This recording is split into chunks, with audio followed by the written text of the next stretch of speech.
Фондот за здравство утврди 54 нови лекови кои со рецепт ќе може да се добијат во аптеките без парична доплата, а до крајот на летово ќе биде утврдена и дополнителна листа.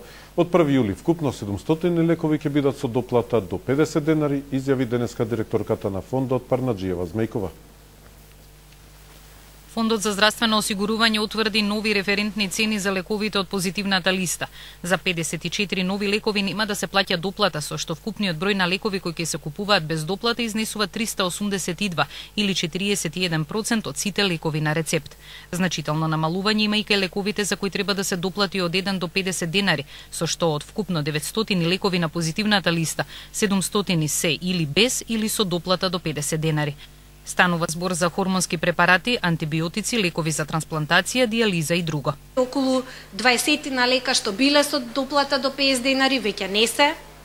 Потоа за лекови што имале доплата од 100 до 500 денари намалени се за 100 на лекови. Порано биле 200 лекови кои што имале доплата од 100 до 500 денари, сега се 100 на лека. За доплатите од 500 до 1000 денари порано биле 31 лек, сега се 20 лека, а за тие па што се со 1000-2000 доплати, практично гледате дека скоро и исчезнуваат. Со последната ревизија на цените повеќе нема лекови со доплата од 2000 до 3000 денари, а доплата поголема од 3000 денари има само 1 лек.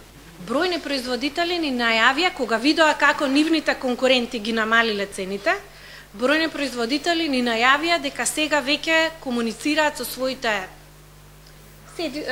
централи, да кажам, и ги прават анализите за и тие уште да ги намалат. И тоа ќе имаме, тоа значи дека овој бран ќе предизвика уште неколку подобрувања во некои сегменти, во некои генерики. За тоа дополнително ќе ги видиме очекувам до август да ги видиме ефектите. Новите цени според Парнаџиева се усогласени со цените во регионот, а осигурениците лековите ќе може да ги купуваат од 1 јули, односно од 1 август, по добивање согласност од Министерството за здравство.